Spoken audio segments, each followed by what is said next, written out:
국회에서 너무나 어이없는 일이 벌어졌습니다. 오늘 국회 국방위에서 벌어진 일인데 국민의힘 강선영 의원과 국회를 무력으로 침탈했던 특전사 김현태 707 단장 사이에 있었던 질문과 답변입니다. 그 정예화된 특수부대가 행동한 것은 거기에 있는 민간인에게 위해를 가하거나 그들과 충돌을 회피하기 위해서 많은 노력을 했습니다. 그래서 소화기를 터뜨린 것도 당시에 있는 군인이 아니고 그 안에 있던 국회 직원들이 소화기를 터뜨렸다라는 것이 사실 아닙니까? 예, 맞습니다. 그래서 실제로는 707이 위해나 어떠한 강압적인 행동을 하지 않았으면서도 그들이 방어적으로 소화기를 터뜨렸고 오히려 그 소화기를 터뜨림으로써 혼란은 가중됐다고 생각하지 않습니까? 복귀에서 저희 부대원들이 들은 수없이 많은 폭행과 폭언, 욕설에 대한 사실을 들으면서 부대원들이 잘 참아줘서 고맙다는 생각을 하고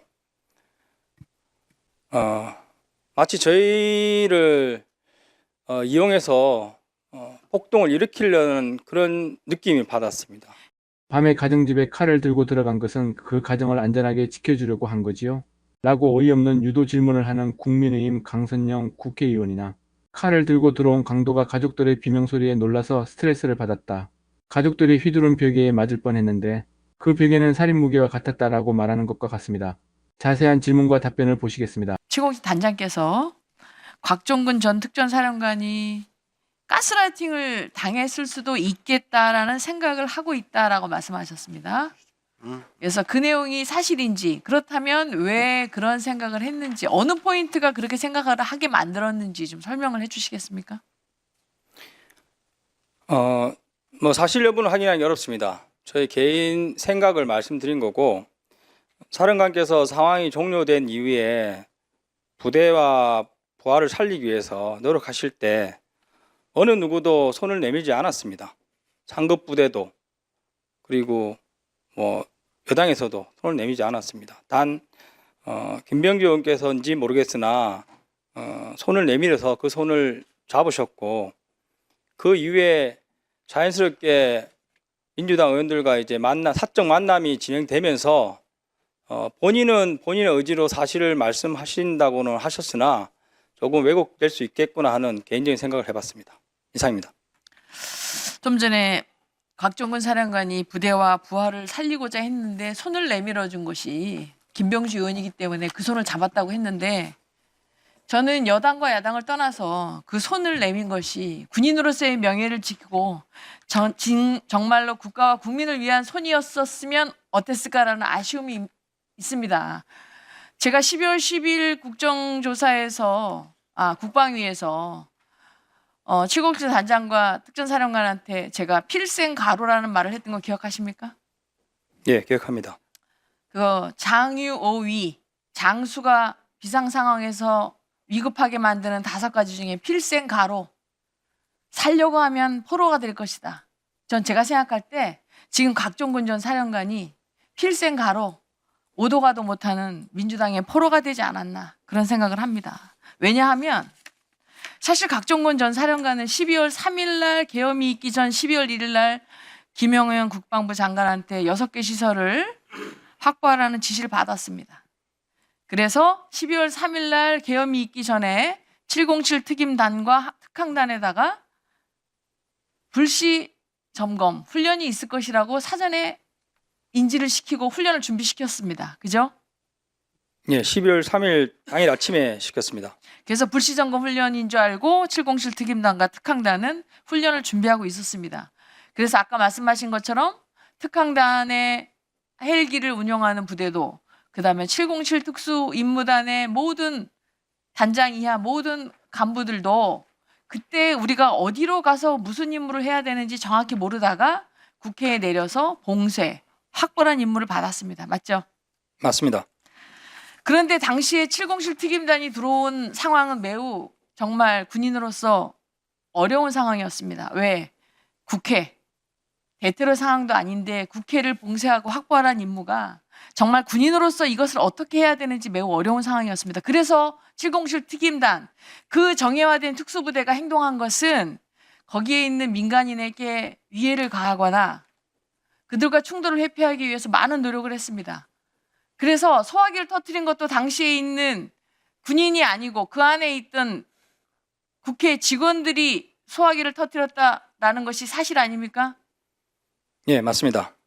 그래서 실제로는 707이 위해나 어떠한 강압적인 행동을 하지 않았으면서도 그들이 방어적으로 소화기를 터뜨렸고 오히려 그 소화기를 터뜨림으로써 혼란은 가중됐다고 생각하지 않습니까? 네, 제가 검찰에도 진술했고 위원장님께도 설명 드렸는데 당시 그 몸싸움 이후에 민주당 보좌관으로 생각되는 인원이 저에게 와서 좀 자랑하듯이 얘기한 게 있습니다. 그리고 복귀해서 저희 부대원들이 들은 수없이 많은 폭행과 폭언, 욕설에 대한 사실을 들으면서 부대원들이 잘 참아줘서 고맙다는 생각을 하고 마치 저희를 이용해서 폭동을 일으키려는 그런 느낌이 받았습니다. 그러니까 707 특임단이 그들에게 어떤 위해를 가하지 않았음에도 소화기를 터뜨리고 오히려 도발을 통해서 폭동을 오히려 유발시키려는 행동을 했. 네, 맞습니다. 자, 제가 알고 있는 707이 만약에 그들이 적이었거나 테러 집단이었다면 그런 행동을 했다면 다 제압을 하고도 남는 체력과 전투력을 가진 부대입니다. 맞지 않습니까? 맞습니다. 그러나 그들이 대한민국 국민이었기 때문에 그들이 소화기를 터뜨리고 육체적으로 폭언과 그다음에 육체적인 어떤 위해 행위를 했지만 참고 그거 상황을 다 극복했습니다. 맞지 않습니까? 네, 맞습니다. 네, 그 부분에 있어서 707에 있는 모든 간부들에게 정말 감사하다는 국민을 대표해서 말씀드리고 싶습니다. 자, 필생가로를 얘기했는데 두 번째로 가서 특전사령관은 미리 알고 있었고요. 두 번째는 곽 전 사령관은 계엄이 선포되기 전에 10시 30분 전에 일공수여단에다가 출동 명령을 내렸습니다. 즉 대통령이 임무 지시를 그러니까 계엄을 선포하기 이전에 사전 행동을 한 겁니다. 알고 있습니까? 1여단장 인터뷰 내용을 봤고 그 내용은 당일 21시 45분 김용현 전 장관의 지시를 받은 직후에 1여단장께 부여한 지시로 알고 있습니다. 그 지시를 특전사령관이 했죠. 그렇습니다. 특전사령관이 내렸습니다. 특전사령관이 내린 거죠. 사전 출동을.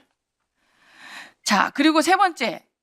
그 당시에 707 특임단은 문이 앞에 너무나 많은 인원들이 있어 들어갈 수가 없어서 아까 유리창을 깨고 들어갔는데 유리창을 깨라고 지시한 건 누굽니까?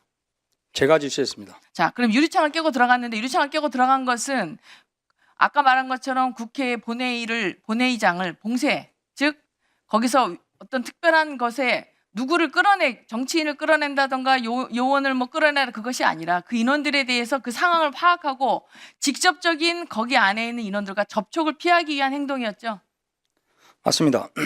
이해 주시면 나중에 부연 설명 한번 드리겠습니다. 네, 그래서 그런데 오히려 특전사령관은 내부 전기라도 끊고 들어가야 되나, 공포탄이라도 쏴야 되나, 테이저건이라도 쏴야 하나 등등을 발언을 한 건 특전사령관 맞지 않습니까? 예, 특전사령관 개인 판단에 의한 지시였습니다. 그러니까 특전사령관 개인이 내부 전기라도 끊고 공포탄이라도 쏘거나 테이저건이라도 쏘거나 하는 판단을 하고 계엄사령관에 전화했으나 계엄사령관이 그거에 대해서 반대해서 하지 못한 거죠. 순서는 좀 다르나 설명 다시 나중에 네. 드리겠습니다. 자, 그래서 제가 말씀드리고 싶은 것은 결국은 707 특임단의 그날 한 행동은 정말 국회를 장악해서 거기를 완전히 그 군인이 국회의원을 끌어내려는 이런 행동을 한 게 아니라 임무를 받은 국회를 안정화시키고 봉쇄하고 확보해서 시설만을 확보하겠다는 노력, 그다음에 직접적인 육체적이나 아니면 신체적으로 국민들에게 어떤 위해를 가하려는 행동을 하지 않았다. 맞지 않습니까? 네, 맞습니다. 영구 집권을 하려고 국회를 한밤중에 무력으로 침탈해서 국민의 대표인 국회의원들을 끌어내서 죽여버릴 계획을 했다는 뉴스까지 나오고 있는 상황에서 내란제 계엄군의 변명이 너무나 뻔뻔해서 치가 떨립니다. 일말의 반성도 없는 계엄군입니다. 국회를 무력으로 침탈했던 군인들 한 명 한 명까지 모두 내란죄로 강력히 처벌해야 한다고 생각합니다. 제 생각과 같으시다면 구독, 좋아요 부탁드립니다.